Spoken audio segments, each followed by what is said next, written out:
The Great War between humans and the Zarathi Empire had lasted for more than 100 years. It had burned worlds, destroyed cities, and filled the stars with the ashes of both races. Each side believed the other could never change. Every peace meeting had ended in betrayal, and every promise was drowned in blood. But at last both sides were tired. Neither race could win, and both were close to breaking. When the final truce was signed, the galaxy watched in silence. To prove their loyalty and to show the end of hate, the Zarathi Council offered something no one expected: their queen. She would go to Earth, not as a conqueror but as a gift of peace. Her name was Queen Leora, ruler of the Zarathi for over 2 centuries. She was tall, silver-haired, with faint light glowing under her skin. Her eyes, bright and soft, carried the sadness of someone who had seen too many stars fade. Leora was respected by her people, but she was also known for one secret sorrow: she had no heir. For the Zarathi, this was not just a personal pain, but a sign of weakness. Their ancient belief said that the royal line would end if the queen could not bring forth life. When she stepped onto Earth's soil for the first time, the world went quiet. Humans lined the airfields and cities, watching the alien monarch who had once led armies against them. Some looked at her with awe, others with hate. To guard her and guide her during her stay, the Earth Council appointed a man named Commander Rin Hale. He was a soldier known for his calm mind and steady heart. Unlike many officers, Rin had fought not for power but for the safety of his people. He had seen the war's cost. He had buried friends and civilians alike, and he no longer believed in hate. When he first met the Queen, he did not bow out of fear or arrogance. He simply placed his hand over his heart and said quietly, "Welcome to Earth, Your Majesty. I hope this place brings you peace." Leora studied him carefully. His words were simple, but his tone held sincerity she rarely heard. "Peace," she repeated softly. "A word I once thought was only a myth." The first weeks of her arrival were full of formality. She lived inside the Terran Unity Palace, a massive structure surrounded by forests and lakes. Diplomats came to see her, news cameras followed her every move, and the media turned her stay into a spectacle. But behind the polite smiles and fancy speeches, Leora felt a growing emptiness. The humans celebrated the peace, yet she could feel their suspicion. She was treated like a delicate symbol, not a person. No one dared to speak to her as a friend. No one dared to ask what she wanted, except Rin. He visited her every day, not as a guard, but as someone who wanted to understand. He would bring her books about Earth's history, flowers from the nearby gardens, or small human foods for her to taste. At first, Leora did not know how to react. Her people did not share such personal gestures, but soon she began to look forward to his visits. One evening, he found her standing by the window watching the rain. Her silver hair shimmered in the dim light. "I heard Zarathi cities never get rain," Rin said quietly. Leora turned her gaze toward him. "Our skies are dry. We control our weather to avoid chaos." "I have never seen the sky cry before." He smiled faintly. "It doesn't cry, my queen. It refreshes the world. It washes away what was broken so things can grow again." Something in his words touched her. She stepped closer to the window and whispered, "Then maybe your world is wiser than mine." That night, for the first time in years, she did not feel like a ruler or a symbol. She felt like a person, just Leora. Over the next few months, Rin continued his quiet mission. He taught her about human art, music, and stories. They walked together through gardens filled with glowing flowers, watched sunsets fade into the ocean, and listened to the laughter of children in the distance. Leora was fascinated by the way humans lived with emotion. They built things not because they were ordered to, but because they wanted to. Their imperfections made them real. Their courage made them strong. In her private journal, she wrote, "Humans are fragile, yet they dream beyond the stars. They feel pain deeply, but they also forgive. Perhaps that is their greatest power." Yet not everyone approved of her closeness to Rin. Members of the Earth Council began to whisper. Some called him careless for treating an alien queen as an equal. Others feared that his kindness could be seen as weakness. But Rin ignored them. To him, peace was not made through distance. It was made through understanding. One day, Leora asked him a question that would stay with him forever. "Tell me, Commander," she said as they walked by the lake, "why do humans care so much for others? Even for those who once tried to harm them?" Rin thought for a long time. Because we know how it feels to be alone, he said finally. And no one deserves that. The queen looked away, her voice trembling slightly. Then you understand me better than my own people ever did. At that moment, Rin realized that beneath her royal calmness, Leora was deeply lonely. She had carried the weight of 2 worlds for centuries. She had given everything to her empire, her youth, her freedom, even her chance at motherhood. And now she stood surrounded by people who respected her but did not see her heart. He wanted to tell her she wasn't alone anymore, but he didn't. He knew such words might be seen as too bold. Instead, he simply offered her a small white flower he had picked earlier. For you, he said. A symbol of new beginnings. Leora stared at it for a long time before taking it. Her hands trembled slightly. Thank you, Rin Hale, she said softly. Perhaps peace does begin with something this small. Weeks turned into months. Slowly, the tension between humans and Zarathi began to ease. Trade ships started to move between both worlds. Young students studied each other's science and art. The galaxy was beginning to heal.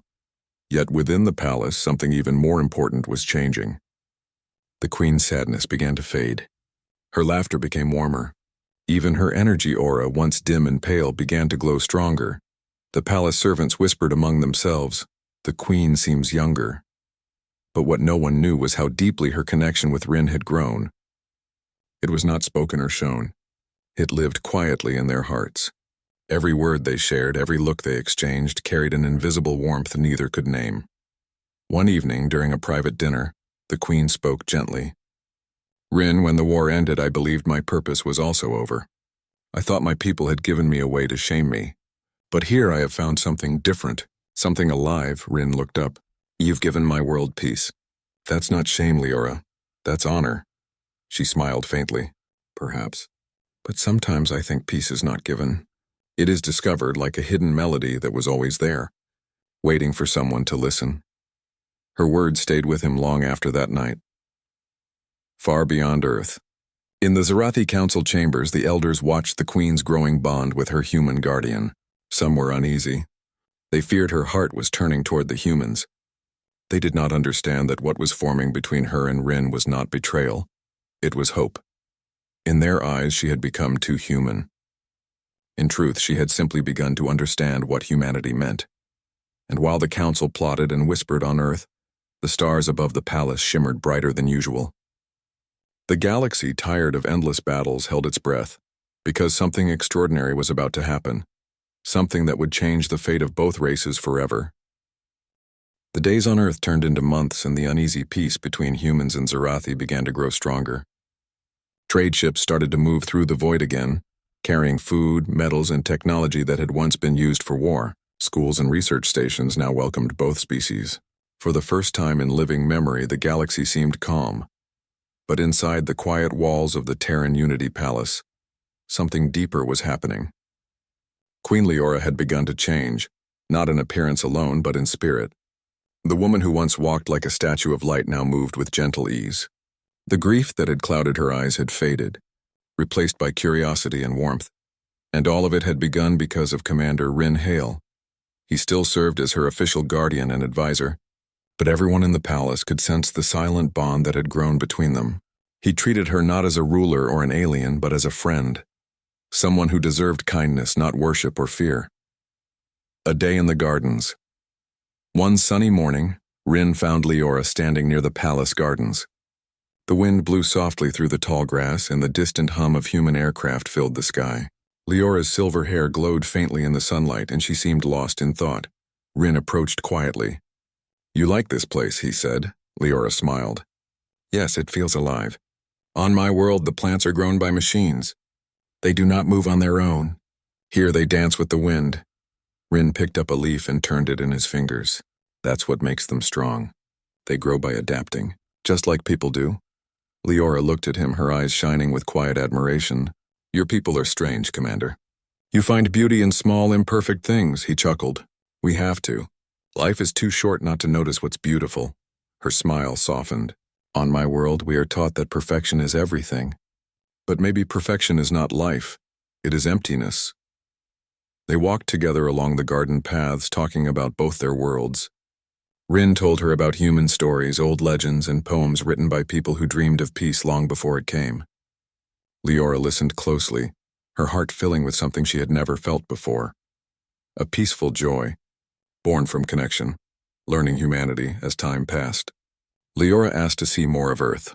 Under Rin's guidance, she visited human cities, schools, and medical centers. Everywhere she went, people watched her with wonder. Children reached out to touch her glowing hands, and she always smiled at them, calling them little lights of hope. In the evenings, Rin showed her how humans celebrated life, with music, laughter, and stories around a fire. One night, during a quiet festival near the sea, she asked him, "Why do humans light fire even when you have all this technology?" Rin smiled. "Because fire reminds us that warmth comes from simple things. It's a way to remember we're still alive." Leora looked at the dancing flames. "My people forgot that long ago. We created light from machines, but we lost its meaning." Rin looked at her with gentle eyes. "Then maybe you came here to remember it." Something in her heart stirred. She realized that for the first time in hundreds of years, she was learning not as a ruler but as a person. Letters between worlds. News of her visits spread quickly across the galaxy. The Zarathi Council received reports that their queen was living like a human, laughing, walking among crowds, even helping children plant trees. To them, this behavior was improper for a monarch. One of the council members sent her a message, cold and formal. "Your Majesty, you must remember your place. You are not human. You are the voice of Zarathi order and purity. Do not forget that." Leora read the message in silence. Then she turned to Rin and said softly, "They still think peace means control." He nodded. "They're afraid of what they don't understand." She sighed. "I used to be like them. I once believed the Zarathi were above all others. Now I see how wrong I was." Rin smiled. "That's how peace begins, with one person seeing differently." She looked at him, her heart full of gratitude. "And you, Commander, helped me see." The secret of the Sky Dome. One night, Rin received an alert. Leora had left her quarters without guards. He followed her energy trail to the Sky Dome, a vast observatory built to study the stars. There, under the transparent roof, she stood alone, staring at the galaxies beyond. When Rin arrived, she turned slowly. "Do you ever wonder," she asked softly, "how small we truly are?" He stepped beside her. "Every soldier does. The first time I saw space, I realized we're just dust with dreams." Leora smiled at his words. "Dust with dreams? That is beautiful." They stood in silence, watching the constellations shift. For a moment, the galaxy didn't feel divided by species or borders. It was one vast home, shared by all living things. Then, Leora spoke again. "I once believed my purpose was to protect my people. Now I think it is to heal them. And perhaps you are part of that healing." Rin turned toward her, unsure how to respond. He saw not the queen of an empire, but a woman who had carried too much pain for too long. "Maybe we're both healing," he said gently. Signs of change. A few weeks later, strange things began to happen. Leora felt weak at times, dizzy or full of sudden warmth. Her energy readings became unusual, glowing with patterns unseen before. Human doctors checked her but found nothing wrong. Zarathi medics suggested stress or environmental adaptation. But Rin could see something else. Her glow had changed color.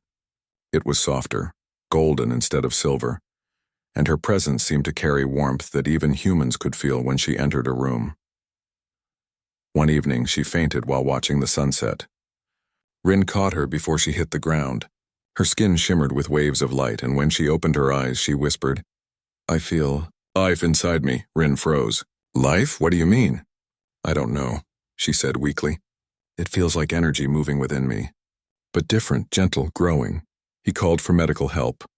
But when the human and Zarathi doctors examined her, they found something impossible, an unknown energy pattern inside her body, similar to the Zarathi life spark, the sign of new creation. The room went silent. One of the medics whispered, "That cannot be. The Queen's life bond system was declared dormant centuries ago." Yet the readings were clear. Leora was showing all the signs of life spark activation. For her species, this meant only one thing, the beginning of a new era, shock across the stars. When news reached the Zarathi Council, disbelief turned into alarm. "Impossible," shouted one elder. Her line ended long ago. This must be human trickery, but the data could not be denied. The queen, who had been childless for over 2 centuries, now carried a living spark within her, and it had awakened on Earth. Rumors spread faster than light. Some said it was a sign from the stars, a blessing for peace. Others claimed it was blasphemy.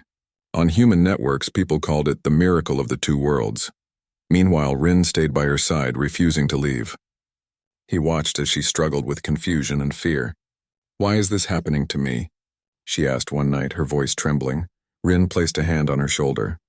"Maybe it's not happening to you. Maybe it's happening for you." She looked into his eyes, tears glimmering faintly like starlight. "Do you really think this is a gift?" "I think it's hope," he said softly. "And hope has always been humanity's greatest weapon." Whispers of destiny. As days passed, Leora's condition grew stronger. The energy within her pulsed with a rhythm like a heartbeat. She began to dream of 2 worlds united, humans and Zarathi walking together beneath the same sky. But the Council's fear grew darker. Secret agents were sent to Earth to observe her closely, to find out how such an impossible event had begun. Some whispered that the Queen must be removed before this half-breed life could come to exist. Rin knew they would come. He had seen the same fear in his own people before. Every time something new was born, someone tried to destroy it. But he also knew that this was no ordinary child. This was something larger than both their races, a living bond between enemies, proof that love, peace, and understanding could create what war never could. The quiet promise one night.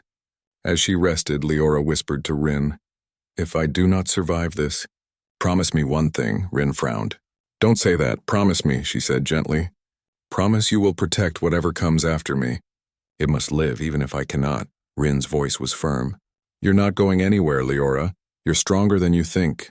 She smiled faintly. "Perhaps I'm learning that from humans." Rin leaned back, watching her glowing form fade into sleep. He knew the universe was about to change forever. What had started as a simple mission of peace had become something miraculous, something that neither side could have imagined.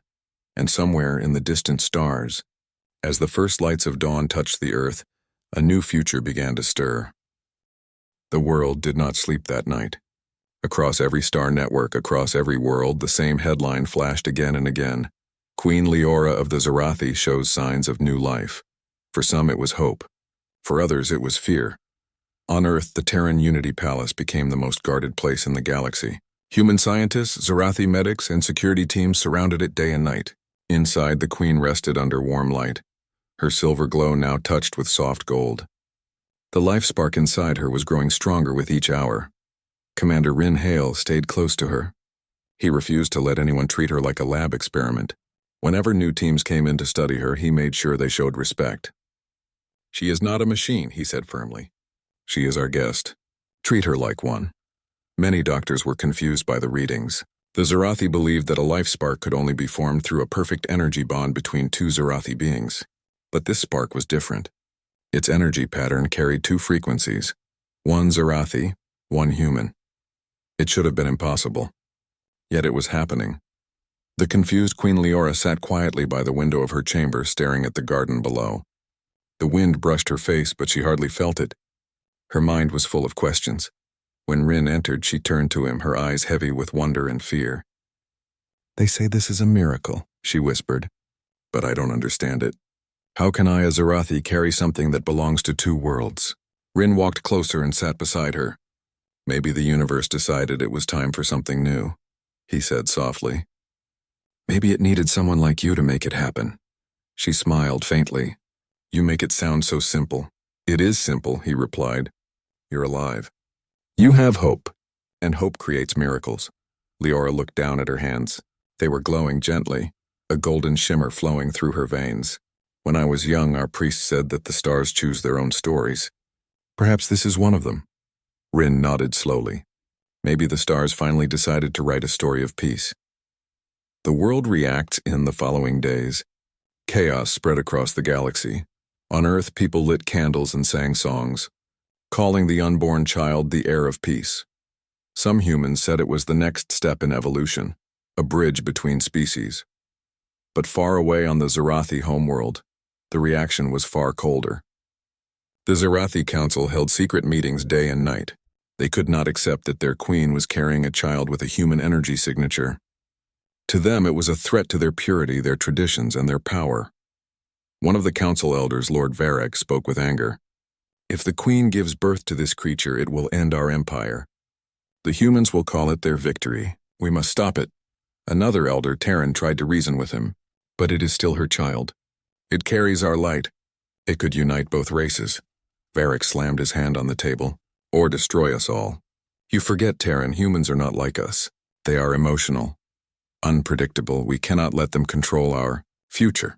The council finally agreed on a dark decision. They would send agents to Earth to bring the queen back to Zarathia for protection.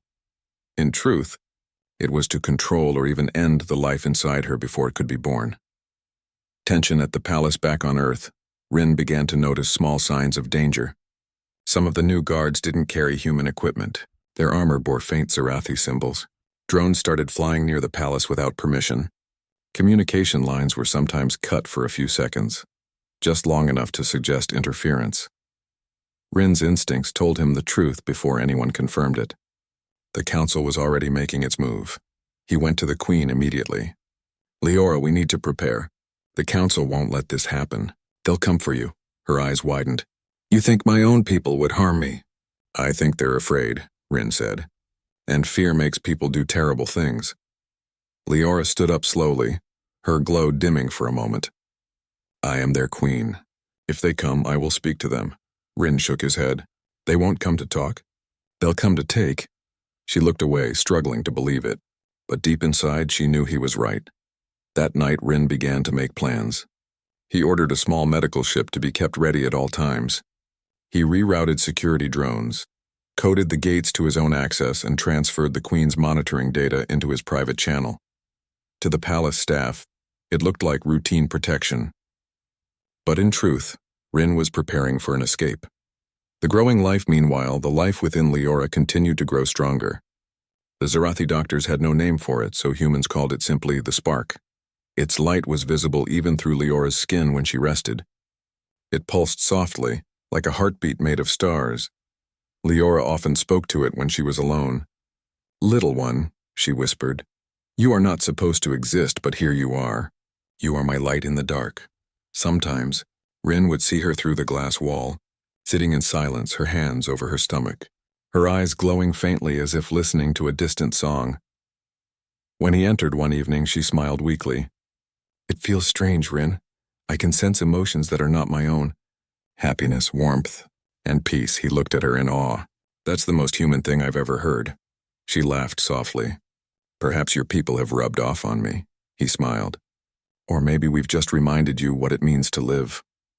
The attempt 3 nights later, the attack came. The palace alarms screamed just before dawn.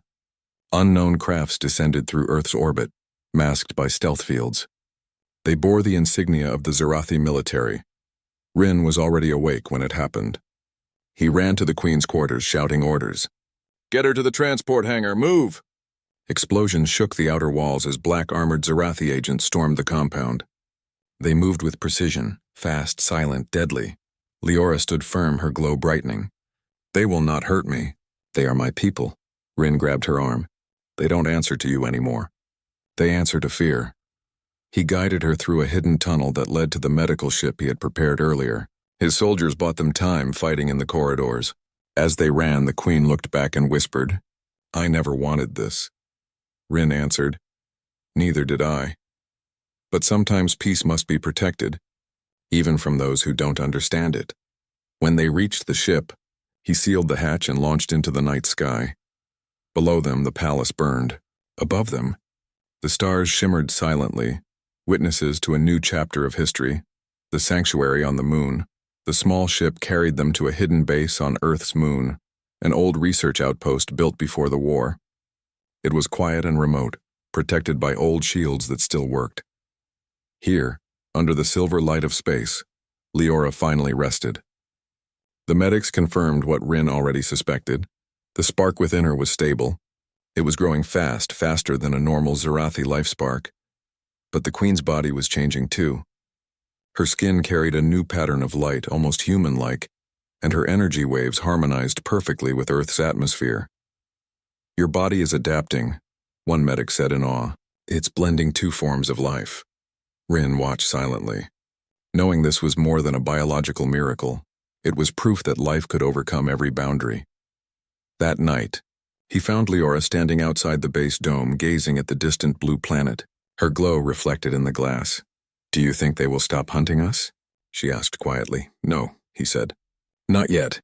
But one day, they'll understand what you've done." Leora turned toward him. "What we have done, Rin. I could not have survived this without you." He looked at her, unsure how to respond. Finally, he said, "You don't owe me anything, Leora.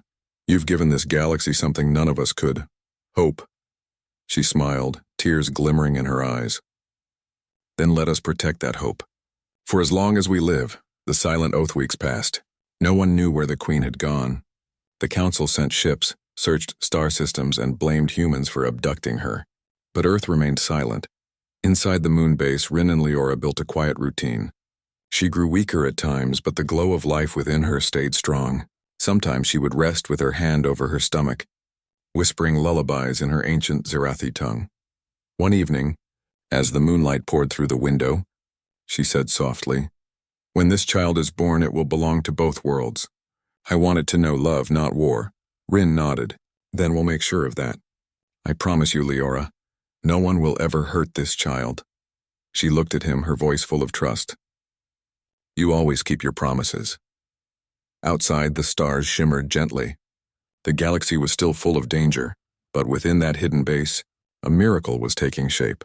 A new life that would soon rewrite the history of two species. And for the first time in centuries, the Queen of the Zarathi smiled with true peace. The news of Queen Leora's unexpected pregnancy spread like fire across the galaxy. Every channel, every communication line carried the same unbelievable message. The childless Queen of Zarathi was expecting an heir. And not just any heir, but one whose father was human. At first, many refused to believe it. The Zarathi were a proud and ancient race known for their glowing silver eyes and cold perfection. They had long thought themselves superior to all other life forms. The idea that their queen could bond with a human was unthinkable. But the medical data was real. The energy readings from Leora's body matched human resonance. It was proof that what was happening inside her was beyond science. It was something nature itself had accepted. On Earth, Commander Rin became both a hero and a target. The human government tried to keep the news quiet, but word escaped into the public. Some humans celebrated, calling it a symbol of peace and unity. Others called it a mistake that could endanger both races. Rin knew one thing for certain: Leora and the unborn child were no longer safe. In the days that followed, Rin's orders changed. The High Council summoned him to appear before a secret meeting in the capital. When he entered the hall, a dozen human leaders sat in silence, their faces grim. The head of the council, Admiral Tor, spoke first. "Commander Rin," he said, "you understand what this situation means. The Zarathi will not accept this child. Their warriors may see it as an insult to their royal blood. And if they act against us, the treaty will break." Rin stood straight, his eyes calm. "With respect, sir, this child is proof that peace is possible. If both our species share life, we can share hope." But the Admiral shook his head. "Hope cannot defend planets. The Zarathi fleet has already mobilized. Reports say their council has labeled the Queen's condition as treason." Rin's heart sank. He could almost feel Leora's fear echoing across the bond they had developed over time. He didn't need to hear her voice to know she was in danger. When the meeting ended, Rin made a choice. He could obey orders and let the government decide the Queen's fate, or he could protect her himself. He didn't hesitate. That night, he went to the secure wing of the Earth base where Leora was kept under diplomatic care. The corridors were silent except for the low hum of lights. 2 guards stood outside her chamber, unaware that Rin had the override codes. He entered quietly. Leora sat near the wide glass wall, watching the stars. Her silver eyes reflected both beauty and sorrow. When she turned to see Rin, a faint smile touched her lips. "I felt your worry," she whispered. "The stars are trembling again." Rin knelt beside her. "We have to leave, Leora. They won't protect you anymore. The Zarathi are coming. They want the child." She placed a hand over her stomach, glowing faintly beneath the thin silk of her robe. Then we must go where even the stars can't find us. Rin nodded. He had already planned everything. There was an old research station on Luna's far side, a forgotten outpost built before the war. It still had atmosphere shields and life support, but no official registry. Within the hour, they slipped away in a small stealth shuttle. As they rose through Earth's clouds, the view was breathtaking. Blue oceans, golden lights, and the endless stretch of space. But Rin's focus stayed on Leora, who looked pale and tired. Her body was changing fast. The energy within her was unstable. Human doctors had warned that her system might not handle the strain, but she refused to let fear win. I never thought, she whispered, that something born of two worlds could exist. Do you think it will live? Rin placed a hand gently over hers. It will live, because you believe it will. Days passed in hiding. The lunar base was quiet, its halls echoing with memories of a forgotten era. Rin made sure everything worked: oxygen filters, temperature regulators, and the defense system. Leora spent most of her time near the observation dome. From there, she could see Earth, a glowing blue pearl hanging in the void. She often spoke softly to the child, her words filled with warmth and hope. But peace didn't last. On the fifth night, Rin detected faint energy spikes on the scanner. 3 ships' Zarathi signatures. They had found them. He rushed to Leora's side. They're here, he said quickly. Leora didn't look afraid. They won't stop, she murmured. The Council believes this child will destroy their rule. They fear what they don't understand. Rin armed the defense grid. Let them come. I'll hold them off, Leora's eyes widened. Rin, you can't fight them alone. I have to, he replied. Because if they take you, it's over. She looked at him then, her expression full of emotion that words couldn't express. You are not just human, Rin. You carry something greater.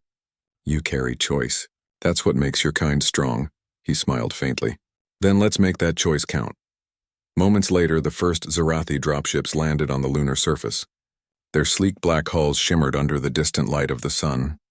Troops emerged, tall and armored in silver suits carrying plasma spears. Rin activated the defense system.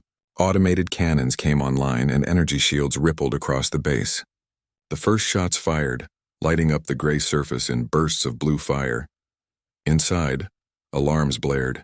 Leora sat in a protected chamber, gripping her stomach as pain struck her again.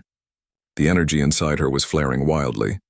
Her child was reacting to the chaos outside. She whispered softly, "Stay strong, little one. Stay strong." Meanwhile, Rin fought with precision. He wasn't just a soldier, he was a protector. Every move, every shot was meant to buy Leora more time. Explosions shook the ground. Dust rose into the air, glowing in the cold light. One of the cannon towers collapsed and a squad of Zarathi broke through the outer barrier. Rin retreated to the inner defense line, setting up last stand positions. Sweat ran down his face, but his eyes stayed sharp. Then through the radio, a cold voice spoke. It was Commander Barren, the Zarathi war leader. "Human," the voice said, "you are guarding what doesn't belong to you. Hand over the queen and the abomination she carries." Rin's reply was calm but fierce. "This child belongs to both our worlds. You can't erase that." There was silence. Then Barren answered, "Then you will die with her."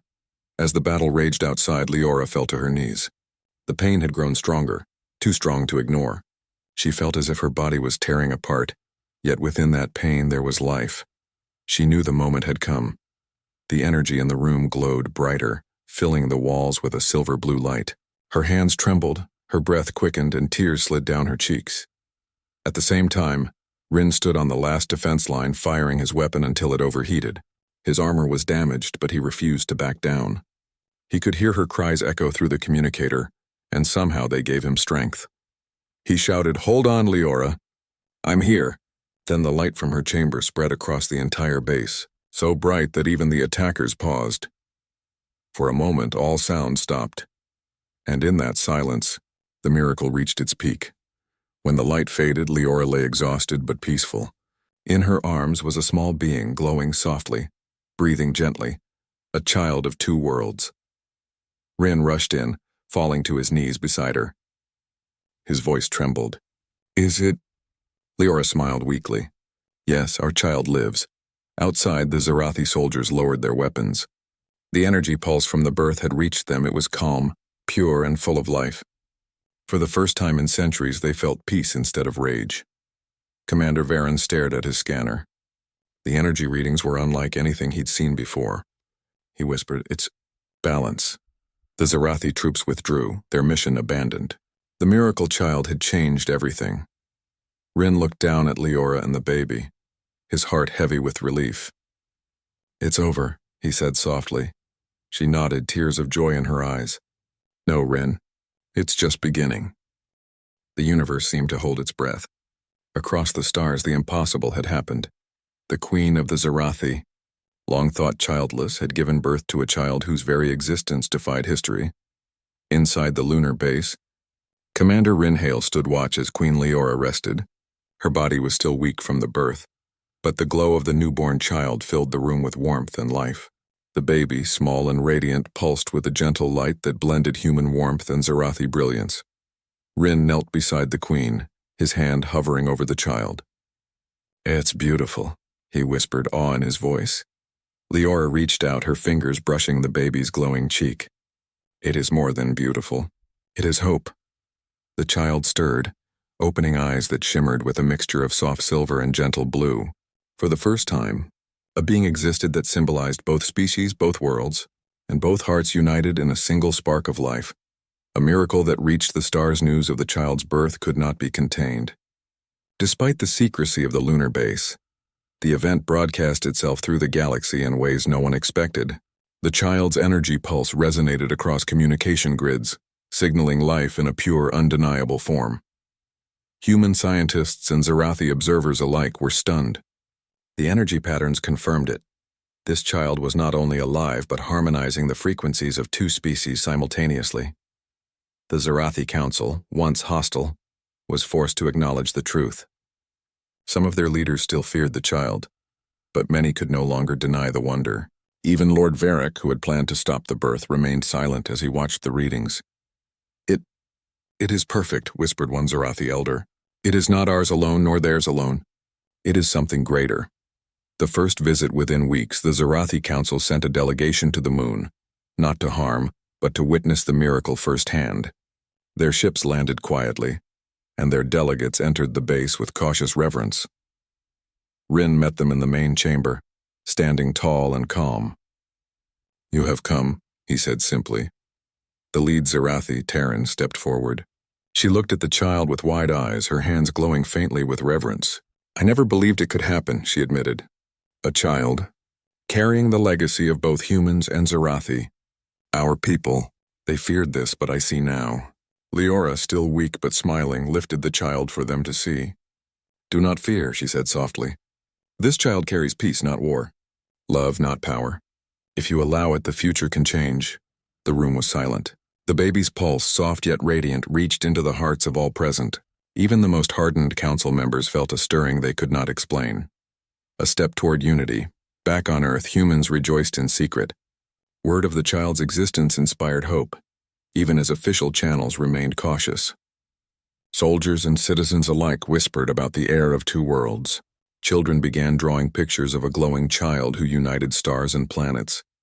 The baby, named Orin by Leora, became a symbol of possibility.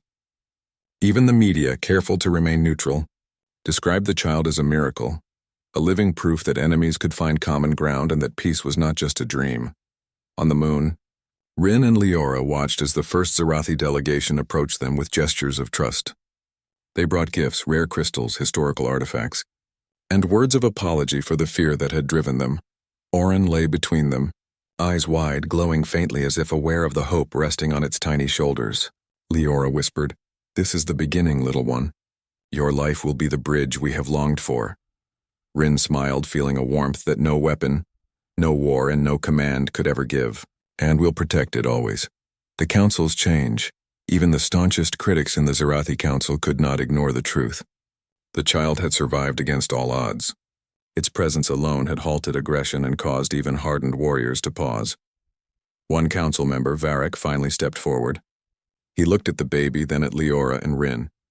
Perhaps we were wrong. Perhaps strength is not only in power or tradition, but in courage, kindness, and the bond between hearts." The council deliberated for hours, then finally issued a statement. We recognize the child, Oren, as a legitimate heir and a symbol of unity between Zarathi and humanity. The past may have been filled with conflict, but the future begins today together. It was a historic moment. Centuries of hatred and misunderstanding were set aside in a single decision, inspired by the life of a child. A new beginning. Months passed and the child grew stronger. Oren's energy resonated with both worlds, creating harmony wherever it touched. Scientists discovered that the child's presence stabilized planetary systems, even improving communications between human and Zarathi technology. Rin and Leora raised the child together, teaching lessons not of conquest, but of respect, understanding, and compassion. They told stories of both species, showing the child the courage and kindness that defined humanity, and the wisdom and honor that defined the Zarathi. Oren laughed and played, glowing faintly as it reached out to touch both human and alien friends alike. Wherever it went, fear and suspicion melted. The heir of two worlds became more than a child. It became a living example that two races, once enemies, could coexist and thrive. Recognition. Across the galaxy. Years later, as Oren took first steps toward leadership, the galaxy began to unite. Humans and Zarathi worked together on trade, research, and defense. Old grudges were not forgotten, but they were softened by the example set by the child. Leaders from both sides visited the lunar base regularly, seeking advice and inspiration. The palace that had once been a fortress now welcomed both species in peace. Rin watched Oren play in the courtyard, surrounded by humans and Zarathi alike. Leora stood beside him, holding his hand. "We did it," she said quietly. Rin looked at her, his eyes soft. "No, you did it. I just helped," she smiled, her eyes full of love and pride. "We did it together." The legacy as Oren grew, the child demonstrated not only wisdom beyond its years, but also courage. When disputes arose between humans and Zarathi, Oren was able to mediate using empathy and understanding. Its presence alone encouraged cooperation rather than conflict. Across the galaxy, stories of the child spread. In human cities, children drew pictures of a glowing infant bridging worlds. In Zarathi halls, elders recounted the miracle that had changed their perspective forever. The legacy of Oren was clear. The child was proof that the future could be different, that peace and unity were possible even after centuries of war. A final moment of peace, one evening. Rin and Leora stood at the observation dome of the lunar base, watching Earth rise over the horizon. Its blue oceans and green continents glowed softly in the sunlight. Leora placed a hand over Rin's. "Do you think they understand now?" she asked. "I think they see the future," Rin replied. "And it looks brighter than ever." Oren crawled toward them, its small hands glowing faintly. The child reached up and touched the dome, and for a moment the stars outside seemed to twinkle in harmony. Leora smiled, tears in her eyes. "Our child, our hope. A bridge between worlds," Rin nodded, feeling a warmth deeper than any battle victory. "Yes, and we will guide it together." Outside, the galaxy spun silently, full of possibilities. The war was over, not because of treaties or weapons, but because of life, a new life born of courage, kindness, and the bond of two beings who dared to believe in peace. And so, the heir of two worlds began a journey that would shape the galaxy forever. A living reminder that even the deepest divisions could be healed when hearts chose love over fear. The end.